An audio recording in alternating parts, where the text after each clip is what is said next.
Hoje em dia, a dissociação foi mais incorporada ao treinamento básico, apesar de, na formação, não haver muito espaço para se falar sobre esse assunto.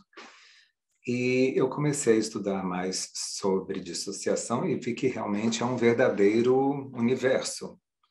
São várias escolas, são vários pontos de vista, né?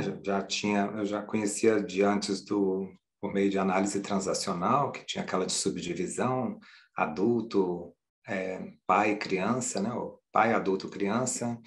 Alguns também a própria psicanálise, quando fala sobre essas divisões internas, ainda que eles utilizem um linguajar específico, mas de ego, o eu, né? O id e o super-eu, ou superego, que mostra que esse ser humano não é unitário, que há divisões interiores, né? E muito também na própria formação um conjunto de mensagens que nos deixavam com uma certa apreensão, dizendo, olha, cuidado, vai que o seu paciente dissocia, né? E se seu paciente dissociar, como é que vai ser? O que não ajudava e, na verdade, deixava alguns colegas terapeutas mais assustados, com menos vontade de usar o MDR. Mas o tempo tem passado, as opções têm se ampliado, os espaços têm criado áreas em comum, convergentes, e agora o tema da dissociação é uma realidade inerente à nossa prática.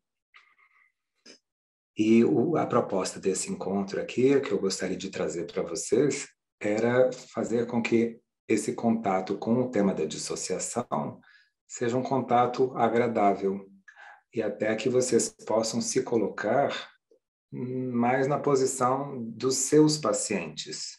Ou seja, eu acho que seria interessante pensarmos aqui em uma maneira de vocês poderem aproveitar desse encontro, claro, com o olhar de terapeutas, e há conteúdo para isso, mas também um pouco com o olhar dos seus pacientes. Quer dizer, quando eu for levar esse conteúdo para os meus pacientes, como é que será que eles vão reagir?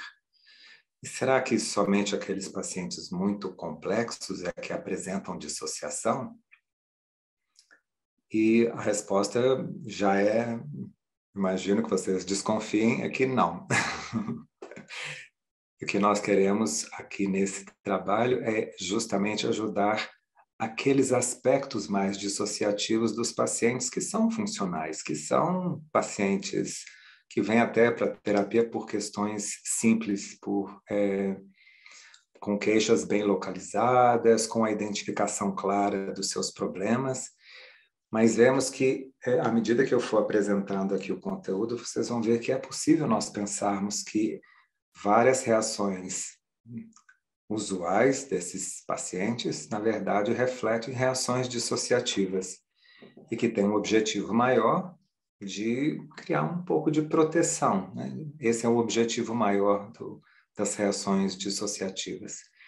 Não só uma proteção para proteger o paciente contra o terapeuta, contra, né, da terapia, mas de entrar em contato com coisas difíceis ou às vezes também não só uma perspectiva negativa, mas de poder se desligar, porque às vezes a vida aqui é meio entediante ou meio monótona. Então, poder se desligar e encontrar também um funcionamento mais criativo. Então, são diferentes dimensões da dissociação que não vão se restringir somente à psicopatologia, né? Eu acho importante pensarmos na dissociação como um referencial, um enquadramento que permite a inclusão da nossa clientela sob esses diferentes olhares. Um olhar do sofrimento e da defesa, mas às vezes também com um olhar do que é de resiliência, de superação, de crescimento, de criatividade. Conforme a Adriana comentou, devemos ter 1h30, depois um pequeno intervalo, depois mais 1h30, mais um intervalo. Pensei, como não somos muitos, que vocês se sentirem à vontade para fazer alguma pergunta, que se sintam à vontade para isso, né? Só preferiria que talvez não entrassem muito em detalhes de pacientes específicos, né? Para que aqui não se transforme numa supervisão de casos que eu não acompanho, não vou ter como pegar muitos detalhes. Mas em relação ao conteúdo apresentado, se algo não ficar muito claro para vocês, vocês se sintam à vontade para fazer perguntas e para esclarecer dúvidas. É uma dinâmica que eu fazia, já fiz em outros cursos de dissociação, aproveitando aqui uma carona sobre esse assunto também, que acho que ajuda aqui na nossa introdução, é o reconhecimento de que nós temos como diferentes papéis interiores, né? Eu estou aqui dando aula para vocês, mas também tem o papel de aluno, e também este papel está sendo posto em prática aqui, porque eu aprendo com vocês, eu aprendo com as perguntas que vocês me fazem. Tenho outros papéis, né? De terapeuta, de pai, de filho, de avô, de um monte de coisas. E que há uma certa fluidez na transição de um papel para outro, né? De um estado emocional, que também pode ser chamado de um estado de ego, para outro. E o que eu observo com frequência, e principalmente nesses encontros assim mais de exposição de conteúdo, é, por vezes, uma certa inibição dos participantes. E eu vejo que isso tem uma raiz profunda, com frequência ligada a uma inibição de uma parte nossa, que é uma parte curiosa, uma parte de curiosidade. Não necessariamente uma parte criança, mas é uma parte em que, com frequência, foi inibida pelas escolas, pela nossa educação em geral, e que essa parte curiosa de explorar o mundo se retrai, e muitas vezes há aquelas perguntas que chegam à cabeça, mas logo há uma outra parte, que é um crítico interior, que diz assim, pergunta isso não, porque é bobagem, isso aqui todo mundo já sabe. E como eu acho que é importante nós podermos olhar para dentro e reconhecer não só o nosso crítico interior, que nos ajuda muitas vezes, até um senso de adequação social, mas também de podermos olhar para dentro e tentarmos encontrar essa parte curiosa, que pode fazer aquelas perguntas que todo mundo já sabe, que tem a capacidade de sondar o que talvez outras pessoas não viram, não conseguiram entender, e que ter essa flexibilidade para um contato com essa parte que, em geral, não é muito incentivada nos nossos ambientes de ensino, o que é uma pena, né? Mas, enfim, faz sentido isso? Ok. Alguém com a sua parte curiosa, assim, já fazendo as pazes com ela, já entrando em contato?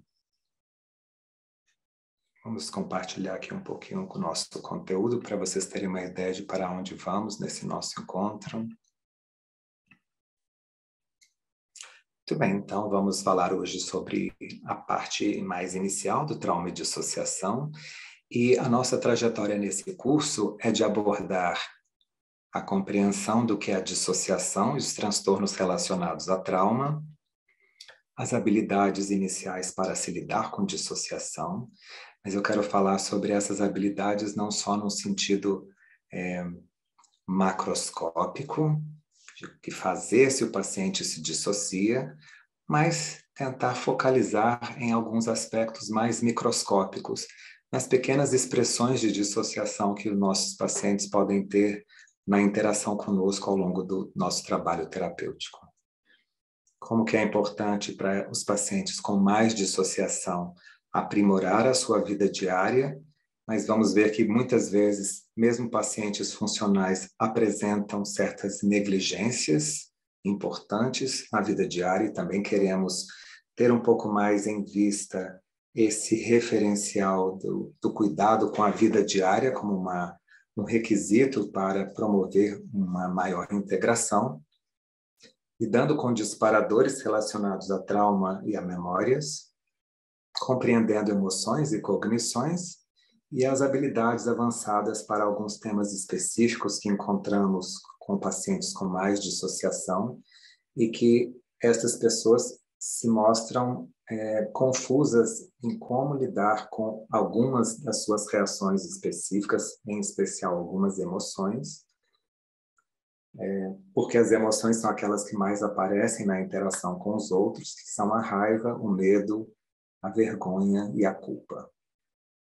Falar também um pouco sobre comportamento autolesivo, né, das pessoas que se cortam, que é tipicamente um sintoma dissociativo.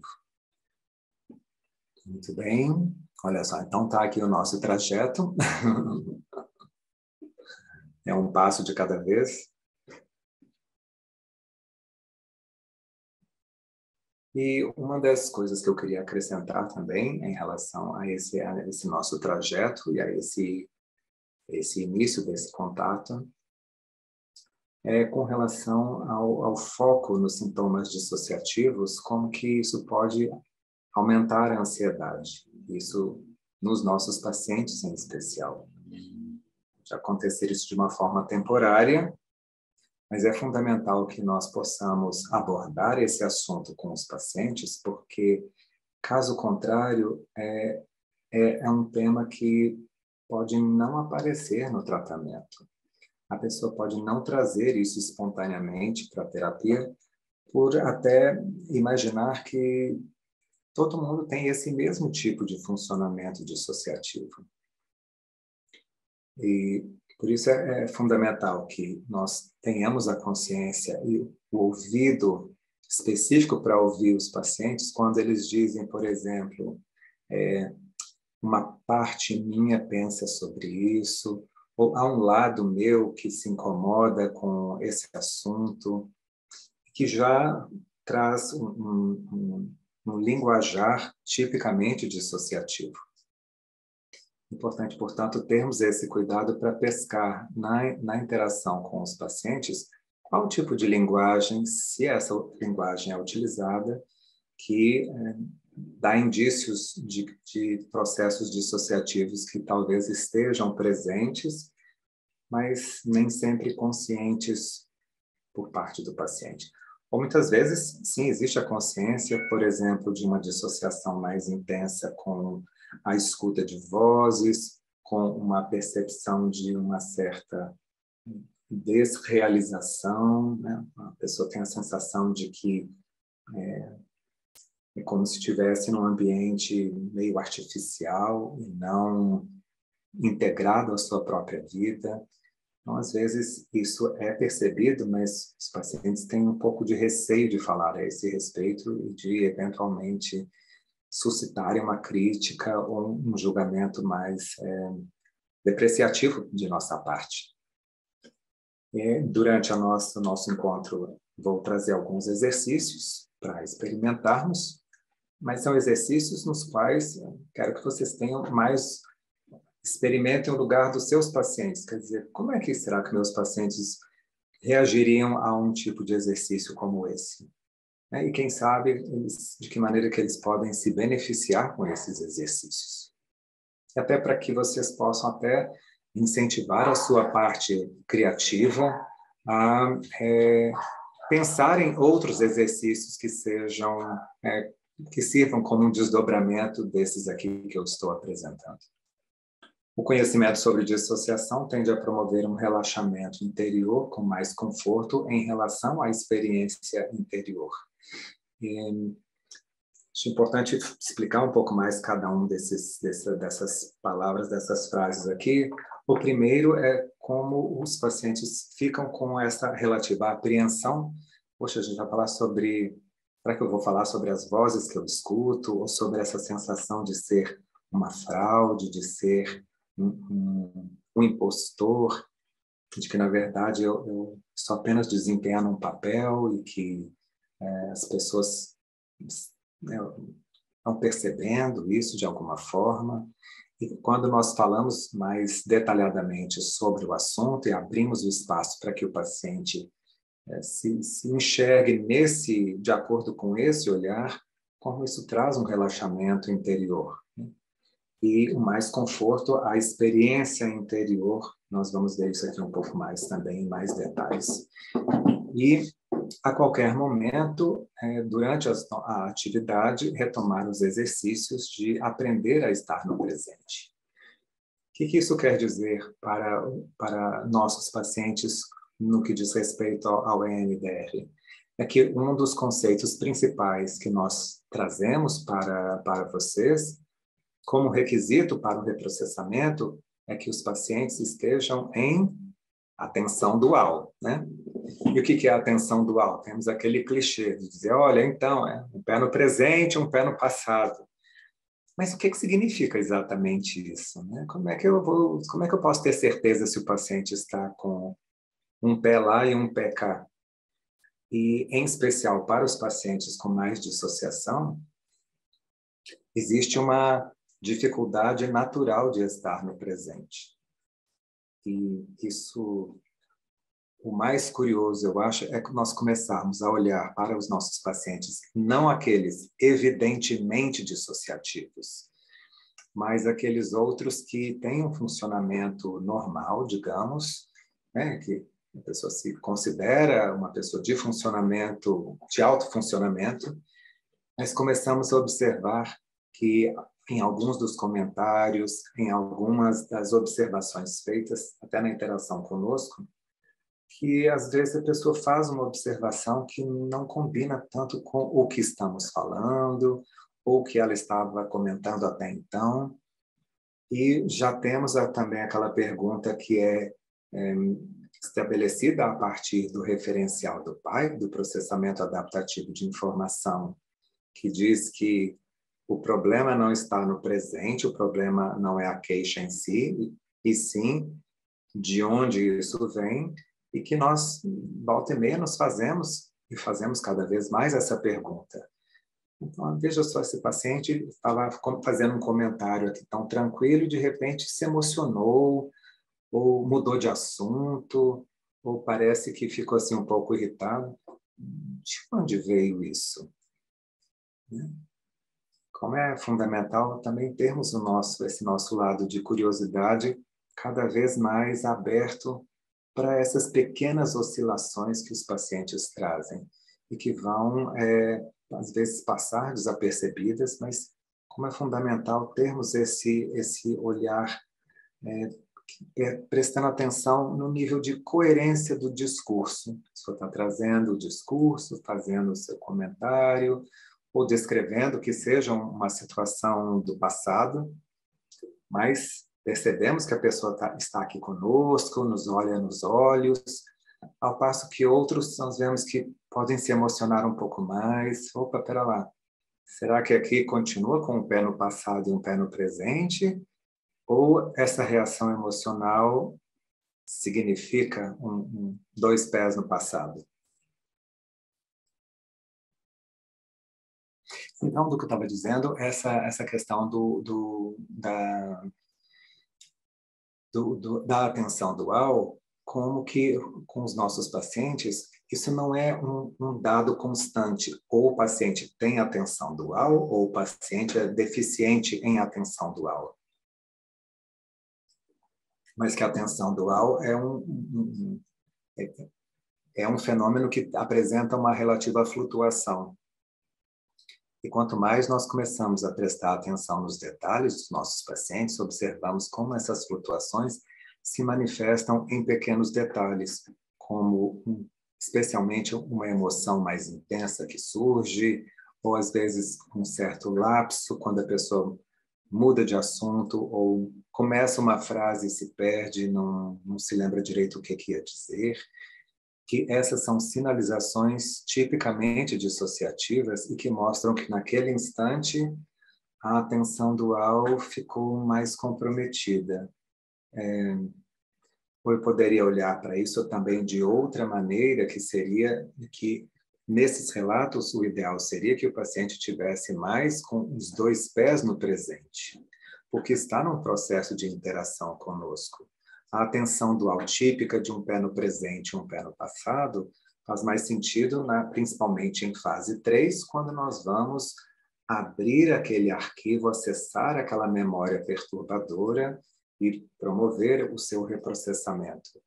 Então, de qualquer forma, eu quero ver em que medida que o paciente, na nossa interação, se encontra com uma conexão apropriada conosco, ou se perdeu um pouquinho no seu assunto, ficou mais com os pés no passado e perdeu a conexão com o presente. Isso pode acontecer de várias maneiras, como, por exemplo, uma cliente que se separou há alguns poucos meses e comentou numa sessão recente o seguinte: é engraçado porque agora eu estou conseguindo olhar para o meu relacionamento e a interação que eu tinha com o meu marido, o ex-marido, de uma forma diferente. É como se antes eu ainda estivesse meio que naquele casamento, apesar de já termos nos separado há algum tempo. Mas agora que verdadeiramente eu tomo a consciência da separação, das implicações disso, qual o impacto que isso tem na minha vida, isso mostra um momento fundamental de uma conexão que não havia ocorrido até agora, um momento de presentificação e de tomada de consciência, que vem do inglês realize, que não tem uma boa tradução para o português, às vezes se traduz como conscientização, mas que eu acho que se pegarmos ao pé da letra na tradução, o ideal seria realmente o realizar, quer dizer, é o tomar a consciência do real, que isso demora um tempo, mesmo nas pessoas que não têm um transtorno dissociativo, é o se dar conta das implicações das suas decisões. Isso acontece também com frequência, e vocês, com certeza, podem observar, principalmente com seus pacientes que passaram por experiências de luto, seja por um falecimento, ou como nesse caso que eu acabei de descrever, um divórcio, mas por diferentes perdas ocorridas na vida e que a pessoa assim, até tem um entendimento do que aconteceu, uma clareza no que houve e sente uma compreensão, quer dizer, tem um entendimento até profundo do que aquilo significa, mas como demora um tempo até que essa pessoa, numa determinada sessão bem mais adiante, diz: nossa, só agora que eu realmente estou sentindo a extensão do que houve. Né? Então, veja, o que eu estou insistindo aqui nesse ponto com vocês? É de tentarmos olhar para a dissociação não tanto como um conceito daquela pessoa que tem personalidade múltipla, que uma hora é uma pessoa e depois veste outra roupa, compra coisas e não se lembra depois que fez isso, e que até alguns casos assim mais cinematográficos desse tipo. Mas eu queria mais, nessa nossa conversa aqui, trazer para vocês a dissociação mais imediata, mais sutil, e que não menos disseminada na interação do paciente consigo mesmo, com as outras pessoas e com o mundo em geral. Né? Então, poder falar um pouco mais sobre dissociação, não tanto numa redução a fórmulas. Então veja, essa pessoa, se o que está agindo é o pai, ou é o adulto, ou é a criança, como no caso da análise transacional, não seja uma crítica à análise transacional, porque existe todo um raciocínio próprio da abordagem terapêutica, mas de não nos deixarmos fascinar, eu diria, por essa coisa mais cinematográfica de partes internas que têm uma vida própria, que têm uma autonomia e que a pessoa desconhece e que, né, quase como se fosse uma mão que tem uma vida própria e contra a qual, né, o paciente tem que lutar. E que em alguns casos extremos vamos ver algumas coisas assim um pouco mais cinematográficas mesmo, mas que isso não invalida pequenas dissociações dos nossos pacientes mais rotineiros, mais usuais, e que se conseguimos entender bem esses conceitos que eu quero trazer para vocês, que se aplicam a esses pacientes mais simples, esses conceitos também se aplicam a esses outros pacientes mais complexos, né?